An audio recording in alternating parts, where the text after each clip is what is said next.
You're working. Okay, we're up and running. All right, good. So, Horayot. Good, I think, and productive discussion last week about what is a very difficult topic. Vayikra, the book of Leviticus, when it talks about these mistakes made by the community. I know the first time that I read through them as an adult, when I was, paying attention, not when I was a kid, when of course I wasn't paying attention. It just sounded clear. If the court makes a decision, that the community makes, or rather, if the community makes a decision, they bring the sacrifice. If the high priest makes this mistake, they bring the sacrifice. If the ruler makes a mistake, they bring this. It just seems so cut and dry, but you realize it's not that easy. Mistake, right? What do you mean community?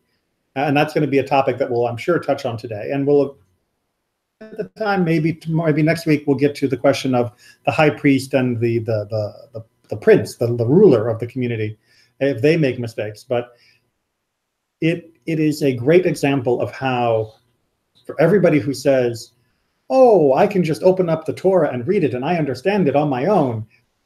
No, you don't. No, you don't. But it's also a reminder of, because how hard it is to just open up the Torah, read it, and understand it, why it's possible for these people to make mistakes. That they are not perfect calculator machines, as though the Torah was just an algorithm that you had to run the right math for. The Torah is much more complicated than that. And there are going to be times when you make mistakes. We're going to talk about why some of those mistakes happen with our first Mishnah today. Mishnah 4 is in two parts in this packet. It just divides it up a little bit more naturally. So we have Mishnah 4 part 1 and Mishnah 4 part 2. So for those of you who are using different books, don't be big squirrels. Don't be surprised when we continue with part 2 that is still the same Mishnah. Good? Good. I'll need a volunteer to read for me. Do you want me to start at Mishnah 4 part 1? Yes, if the court ruled. Okay. If the court ruled and one of them knew that they had erred, you are making a mistake. Pause, because we're going to get a whole bunch of ifs here, but I want to make sure we can understand each one by itself, because they get complicated. So in this first case, you have a court, not a major court. This is not a Beit Din of 3. This is at least like 23, like a capital crimes case kind of thing. And one of them says to everyone else, whoa, you guys are wrong. Remember, you're allowed to have a court where there's differences of opinion. It's actively encouraged to have differences of opinion.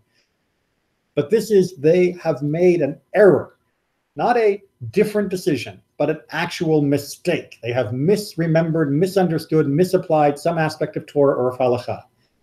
And he raises his hand and says, guys, it's not just that I disagree with you, but you forgot to carry the one. Right? You've made an actual objective mistake in your understanding of the Torah. If he speaks up, then, as we're going to get to the very end, then it doesn't count as a court that has ruled in error. Okay, we're going to come back to why it doesn't count once we get through all of these categories. But for each of these categories, it basically means that they made a mistake. That doesn't mean that their error is fine. Their error is still an error, but it doesn't count as, when the congregation makes an error, they have to bring the sacrifice. They don't have to bring the sacrifice because it doesn't fit the criteria, the group making the mistake. Okay, and in this particular case, the reason is because the group didn't make the mistake. Who said out loud, that's not right, that's a mistake. And because there was one guy who spoke and it wasn't unanimous, now it wasn't the court making the decision. They still voted, and it still went by the majority, and people might have still followed their rulings, and all of that has to be cleaned up and fixed. But the people who made the mistakes based on their testimony have to bring a sacrifice individually rather than the court bringing the sacrifice for the court. So the members of the court need to, the majority of the members of the court need to bring the sacrifice? No, only if they actually committed the transgression that they said was permitted. Right? So if they said it's okay to eat this, and he says, what are you talking about? You can't eat that. That's absolutely positively a mistake, an error in your judgment. And they say, no, it's fine to eat. And still other people eat. the other people have to bring their own sacrifice for a mistake, for an inadvertent, an unwitting transgression. And what happened if the other people didn't know that there was a tzaddik? It's not tzaddik, it's just correct. Okay, correct Right. voice that Right. correct them. Because It doesn't matter. Right. If the court didn't act as a community, if they didn't act as the Eidah, the congregation, then the criteria of bringing the sacrifice for the community. Now, you may remember way back in our beginning Mishnayot, if the guy keeps his mouth shut and acts on it, he's not off the hook. Right? So if the guy keeps his mouth shut and says, oh, well, I'm pretty sure that's wrong. In fact, I know that's wrong, but I'm not going to say anything. And then he goes ahead and eats it anyway. He's in trouble because he wasn't supposed to rely on his own opinion that the court was more important than actually what was right or wrong. But if he speaks up and people know, especially the rest of the court, then the court is now no longer in the category of a mistaken court. And we're going to get to why that comes. There's a teaching at the very end of this. So they're not a mistaken court, but they are. But they are mistaken. They are guilty. Yeah, their ruling is still flawed. They are. So here's how it's a problem. Let me see if I can do a diagram. Right. Let's do again something forbidden to eat. Right. It's a simple example because the verb is easy. So you have, and again, the court would have been a big court, not a small court. Right. You have a court like this, and the majority of the court says that. One second. That's a chicken leg, right? That this is okay, right? And one guy says no, right? That's an error, not an interpretation, but an actual flaw in their reasoning. That is absolutely not permitted. Court now, right? The court coming back. No court sacrifice. The court does not need to bring a sacrifice. Because it was an accident. No, because because the court wasn't an accident mistake. Because one said to them, hey, you are doing wrong. Right. So it's not more a mistake. If all of them had said yes, then the court would be obligated for the sacrifice. Oh, makes sense. The other guys over here, right, the actual community people, the rest of us, if they eat, right, that becomes a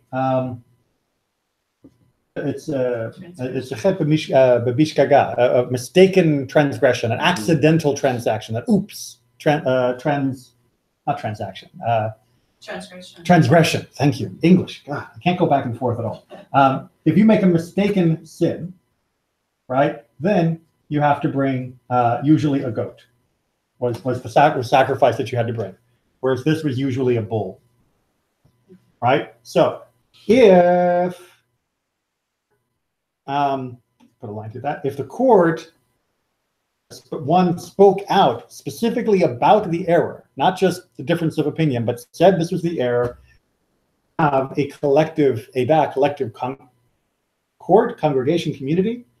Therefore, when the mistake is revealed, they do not have to bring a sacrifice. But instead, these guys, if they ate, do have to bring a sacrifice. Now, if Joe Rabbi also eats, then he also needs to bring a goat. Only him? Only the people who actually transgress. Yeah. But what is the punishment for the court that they did incorrectly if they don't eat? There's no punishment. No. That's cop But they What cop out? They made a mistake.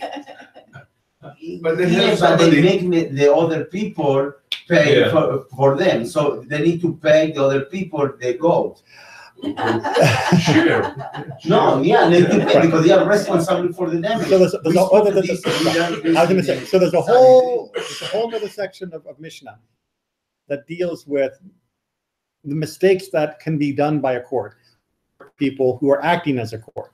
And generally speaking, if you are an expert who is authorized to rule, you are, what's the English term? You are indemnified against the mistakes. You are not responsible for the financial cost of those mistakes if you had the right to rule in the first place. Now, if you're acting presumptuously and you shouldn't have been ruling and all of that, then yeah, you are nailed to the wall for those kinds of things. But in this particular case, no, they are not liable for the special sacrifice. They're only liable for their own individual sin if they actually transgress based off the words that they taught. Like, it's complicated. That's only the first sentence. Yeah. Okay. Or if the mufla of the court was not there. Okay, so what's a mufla?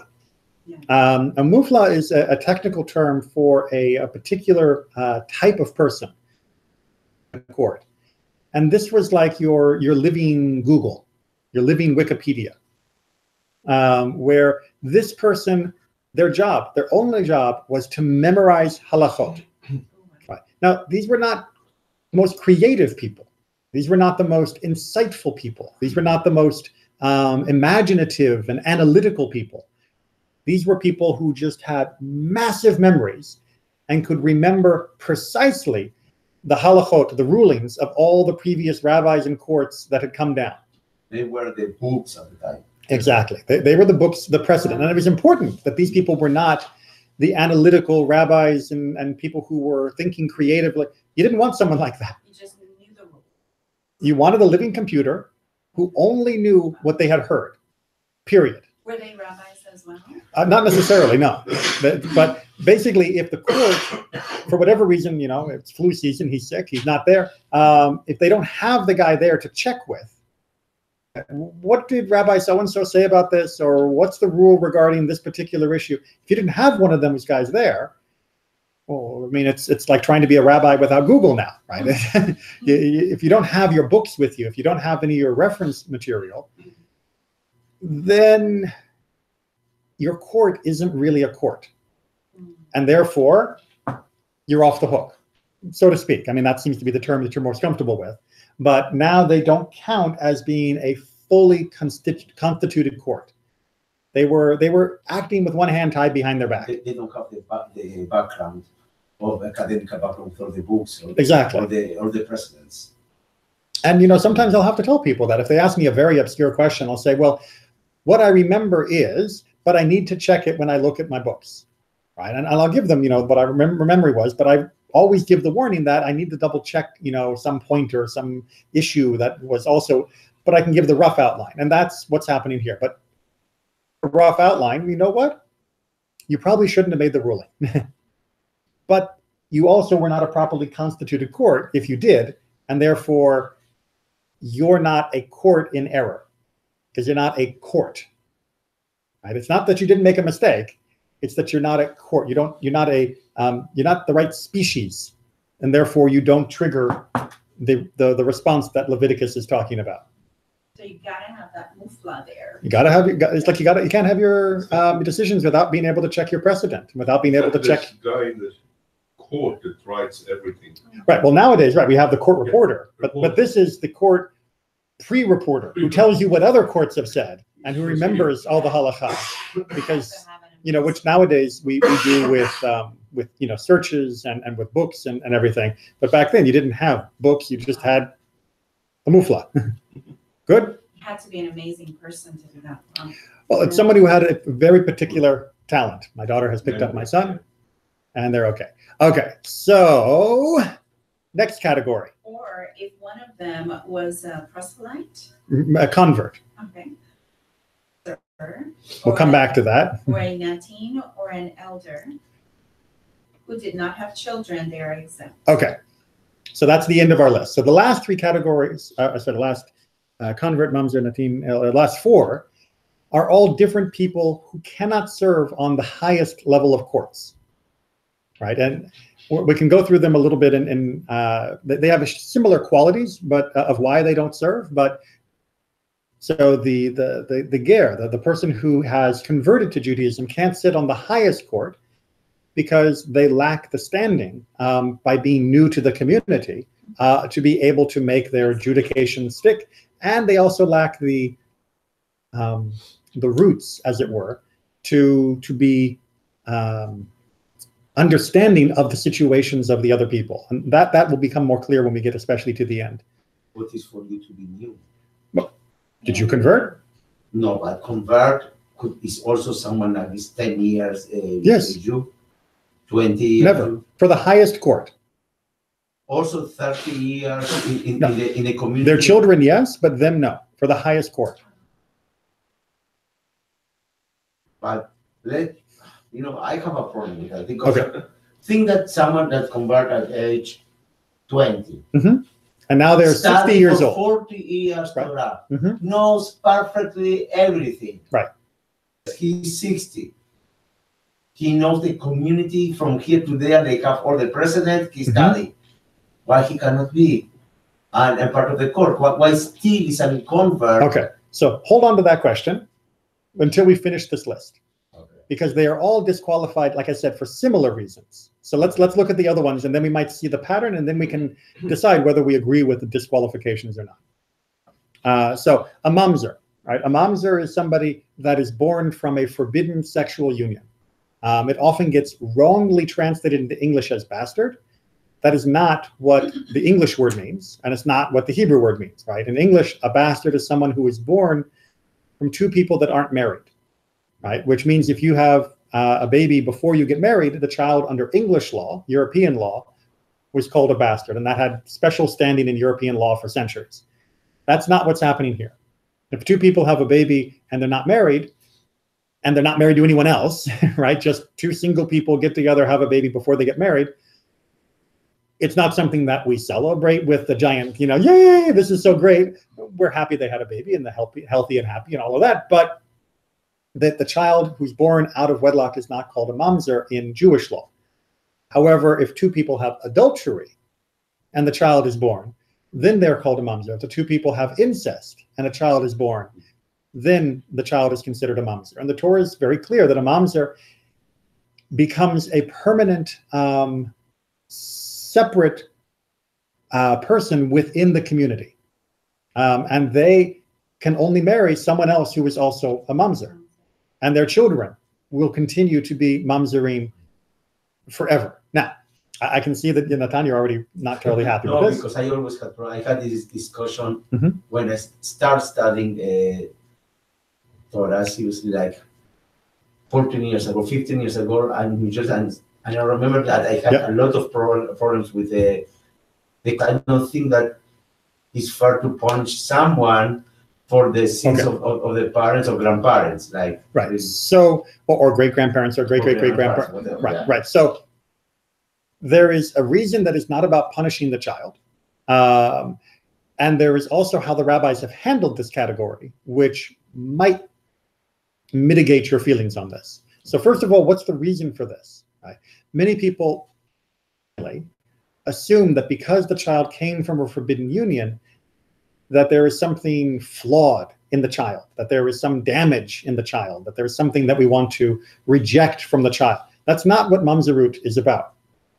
What mamzerut is about is that there is an unclear lineage of who the child is from, and therefore it is unclear who they inherit from. That it is because they are from this illicit union. And this is a question of how do they fit within the economic world of the time, which was all about inheritance. Makes sense. Right? So you needed to have a clear line of father to child, usually son for most of our history, some exceptions for daughters as well, because that was the land inheritance, which followed tribal affiliation. And mamzerim, because of the blurring of who they came from, that didn't work. And so we couldn't kick them out of the people because they're still part of our people, but we also can't let them inherit dad's land because he came from and that was forbidden. So you're stuck in this limbo state. That reminds me of that, what is the Bible? That character in the Bible that he was actually, I believe, a general. And Yiftach, yes, in the book of Judges, right. And right. So, but he actually, no, he was not a mamzer. Okay. He was actually born from a prostitute. Exactly. Right, which is, again, no great claim to honor, but it does not turn you into a mamzer. So he was pushed away by the other sons, the legitimate sons of the man, And that's why he ended up becoming a bandit. And then there's a whole bunch of problems. He's most famous for his daughter, because he was the one who made the vow that if I go off to war and I come back safe, I'll sacrifice whatever comes out to greet me, which is the dumbest thing ever. Yeah, but what do you expect? I mean, he was rejected from the community. He lived, with these bandits. He wasn't exactly a clever person. So, but he wasn't a mamzer. Now, so first of all, perhaps you can begin to understand that this was not about stigmatizing the child, but about reconciling the fact that we have now muddied the accounts, right? We don't know who's supposed to get what because of this forbidden union. And therefore, no one gets it, right? Therefore, we just leave it alone. We isolate them, and they can have their own new line that they can inherit within, but it's outside the normal line. Now, it's still not pleasant. It's still not great, which is why the rabbis have, for 2,000 years, for every single writing we have of the mamzerim, have worked very, very hard try to find ways not to call someone a mamzer. That, there's the case of a woman who says, or the husband comes home and he's been a merchant, he's been away for a year, and his wife gives him a baby when he gets home. Oh, okay. And the rabbis say, not mamzeru. Right? Because maybe the sperm lived in her for a number of months and only took root while you were gone, right? Because they were, until they could have absolute perfect proof that this was from a forbidden relationship. So they need two witnesses. Almost, right. As we learned before. Yeah. The standard for them, right? The standard for them for most of antiquity and in through the Middle Ages of establishing someone as being a mamzer was so high that it was almost impossible for someone to actually be considered a mamzer. One of the other things they would often do would be, if there was, because adultery was the most common thing. Incest was not such a common problem, but adultery was more prevalent, would be to say, well, perhaps there was a flaw in the original marriage. The kiddushin wasn't done right. The marriage wasn't done right. And if the marriage wasn't done right, then technically they're single. And that means it's not adultery. And so any children born aren't considered mamzerim. That was a very, very common technique used to avoid mamzerut. And there were other techniques as well, in terms of you could retroactively annul the original marriage in order to prevent mamzerut. Even if there had been no flaw, you could nevertheless undo it now in order to prevent this from happening. So what happened, they undo, so the two persons are not more married. They Yeah. need to marry again, Yeah. as a new couple. If they want to get remarried after the adultery, remember, this is only if there was adultery. Yeah. So if, So what happened with the divorced people? well, they can remarry if they want, but get married correctly the first time, so to speak. And as a question that comes up in the Tosafot, when they're talking about the annulment, they said, well, wait a minute, if that means that, you would be able to get rid of this, but what happens to the children that were born from the husband and wife before the adultery? The other children. And they say, yeah, like we already said, that they're not mamzerim. Just because they're born out of wedlock doesn't make them bad. It's not something you put in your resume, but it's not a problem within the Jewish society. It doesn't cause the same problems that it did under European law. So yes, it was possible to usually find a way to prevent a category of mamzerut from attaching to somebody for most of our history. It was only in very, very rare witnesses kind of cases absolutely, positively say it was this. Now, in the modern world, it gets trickier. DNA tests, and we have much better record keeping in the modern world. So that becomes a bit more of an issue. But still, many rabbis will use the annulment of original marriages in order to prevent the children from being considered mamzerim.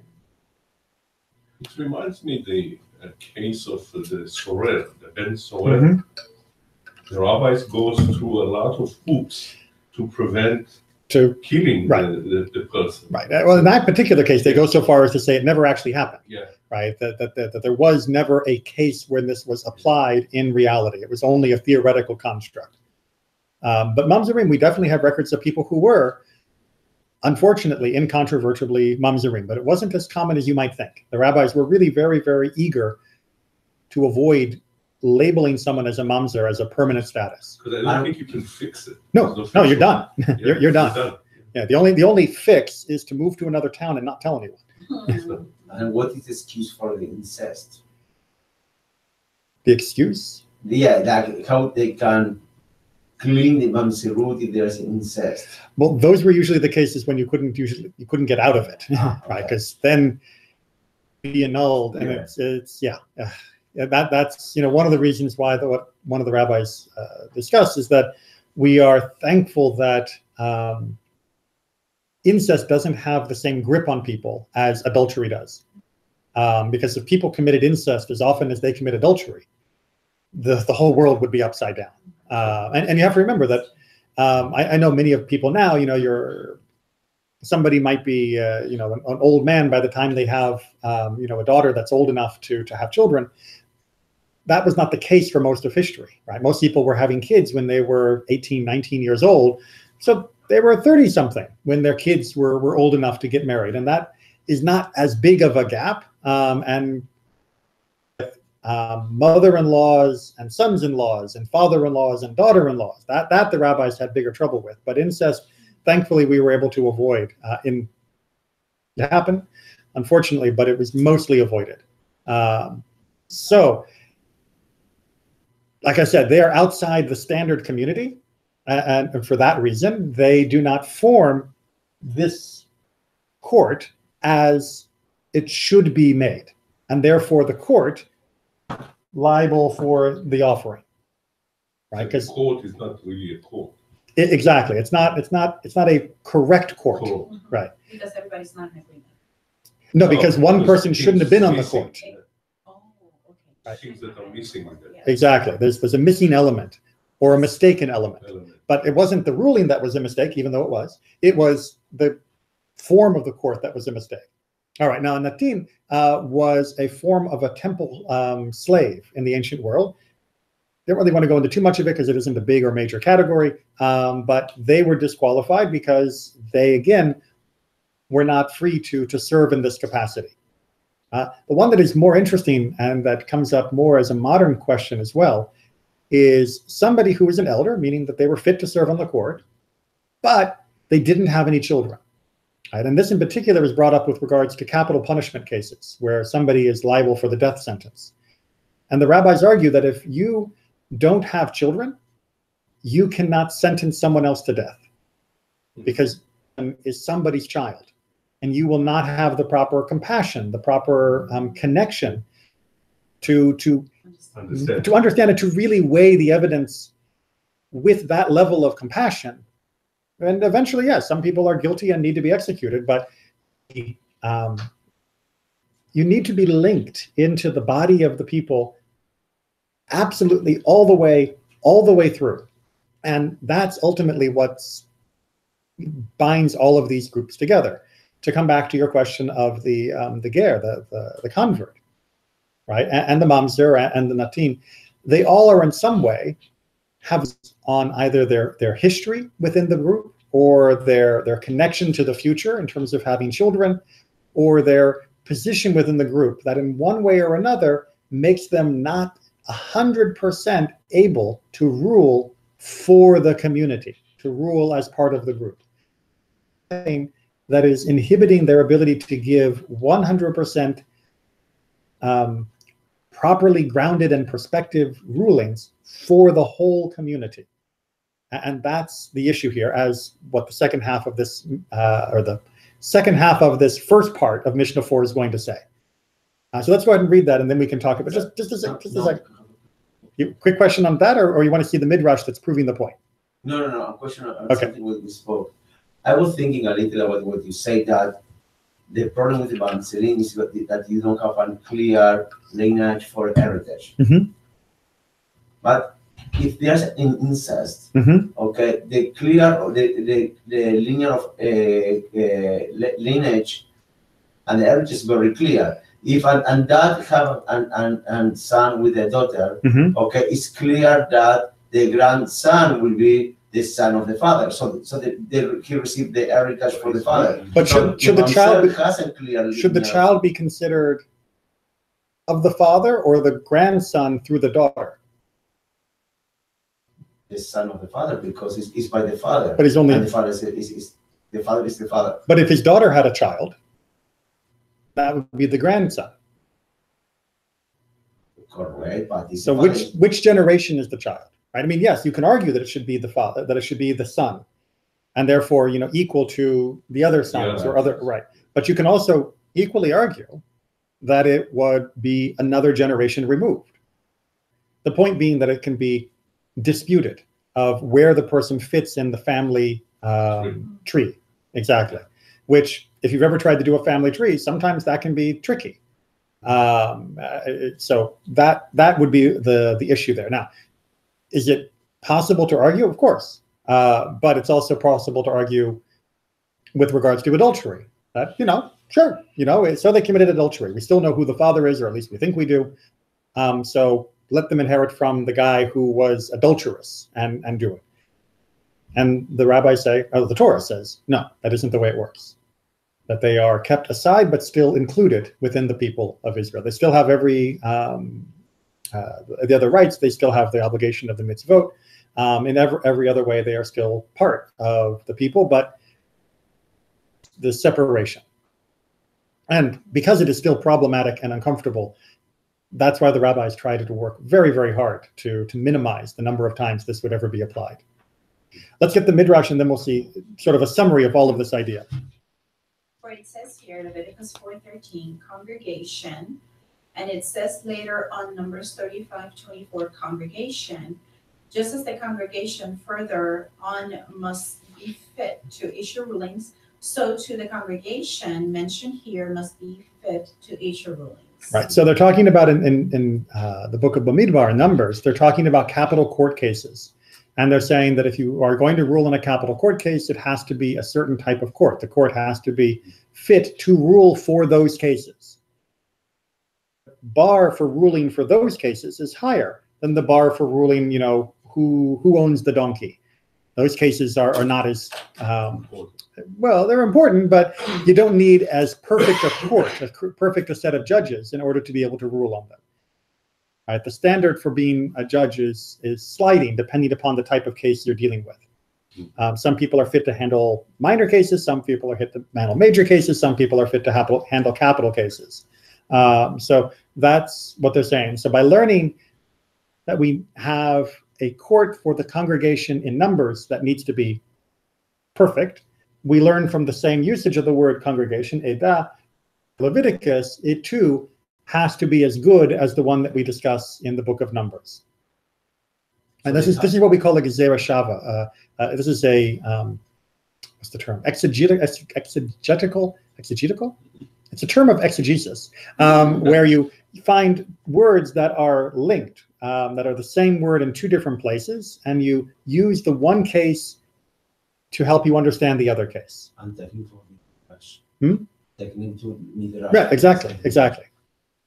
But for halachic midrash, not people think of Agadah, the storytelling type midrash. This is what's known as halachic midrash halacha. So we said that court, cannot be an higher court. But what is for us a higher court that they need to be perfect? Only the one that deal with punishment, capital punishment, or what is the level that need to be a perfect court? The court that has to be responsible for bringing this type of sacrifice.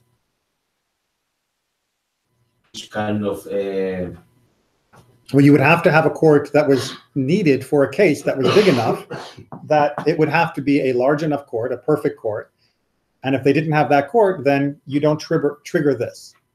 Right? Which Again, kind of cases you need that level of court? Well, usually for capital crimes and things like that. Only capital. Not only, but I mean, usually for major things. Idolatry is also up in there as well. So. Oh, okay. Right, or cases that there is possible capital punishment. Not necessarily murder, but some other things can have the punishment be death. All right, so part two, the first part of part one, right? The part one of Mishnah 4 was dealing with what do we need to be true about the people who are making the ruling. Now we're going to make something and saying, what do we need to make true about the decision and about the action that the people followed, the deed that people did. So we're going to get a little, what do you call it, a rubric, a little framework for trying to understand these two together. Ready? Go for it. If the court issued a wrong decision unwittingly and all the people acted unwittingly, they bring a bull. All right, so this is the perfect storm. All right, this is what Leviticus is talking about.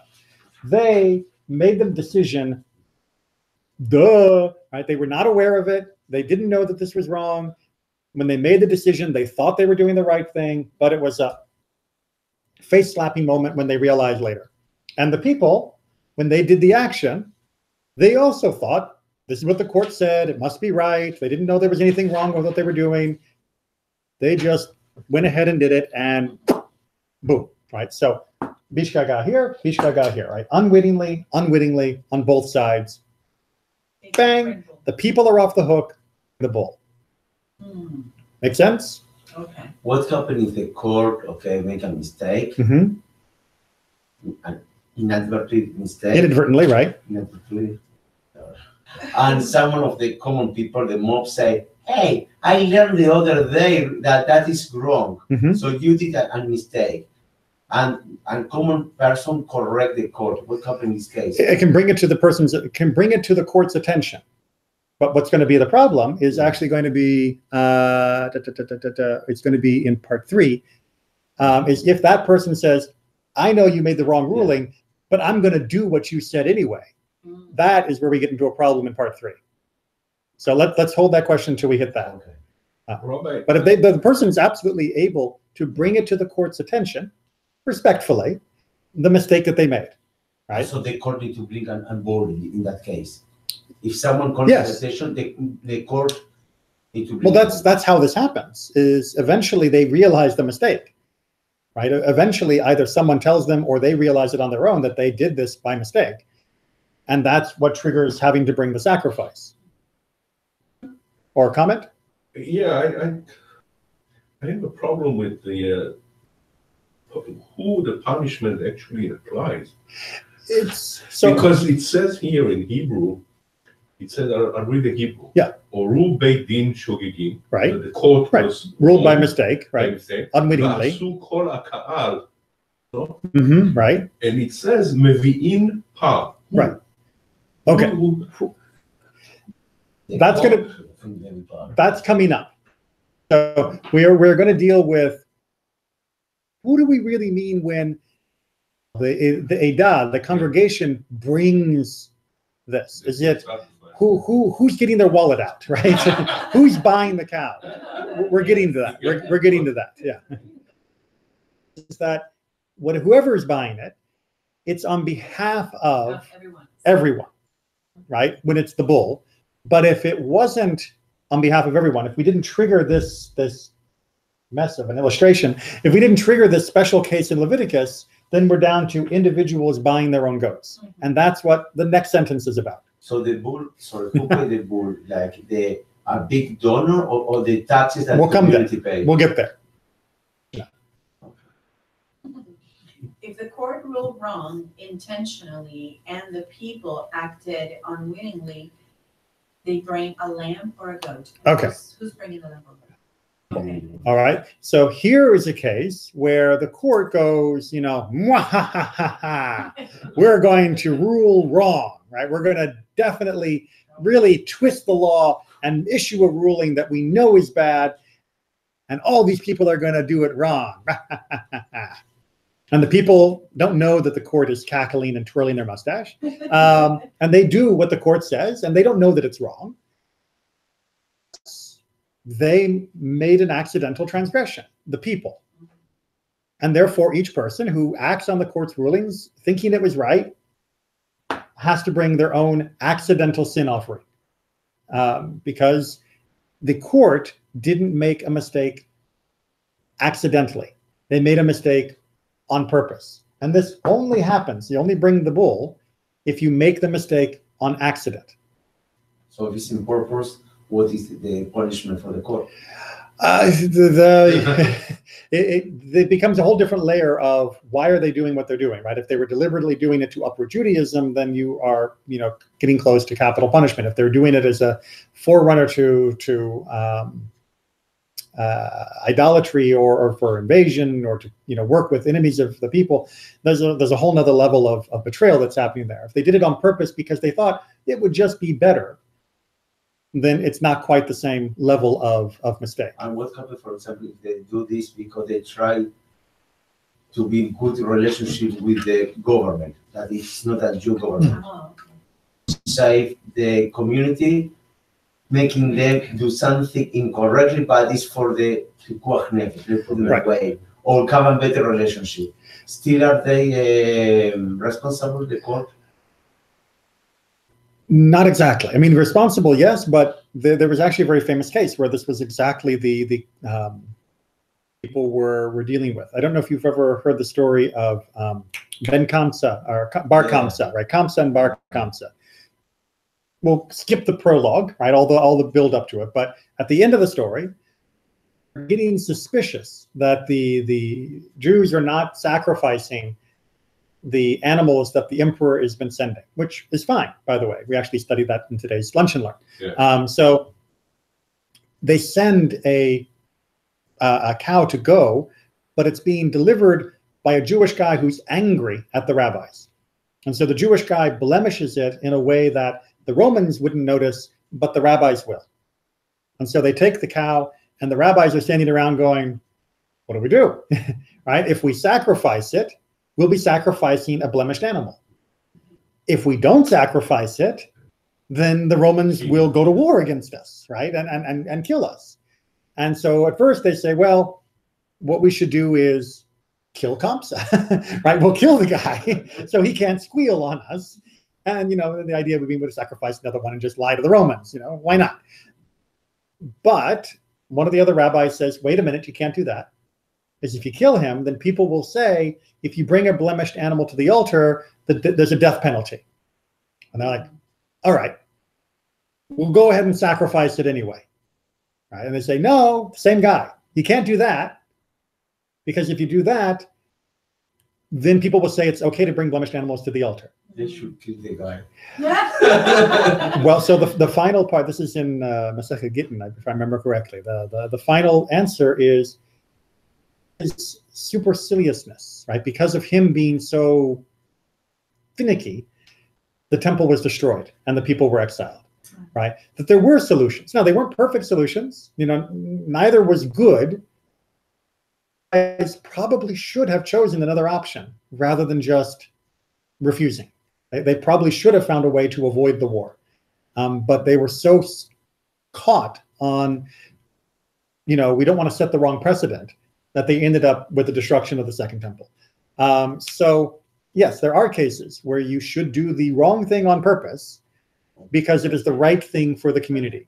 But in cases like that, it's just like when you save somebody's life, on Shabbat. If I have to light a fire when someone has been freezing and I'm taking them out of the river and I need to get them warm or they'll die, I will light a fire on Shabbat.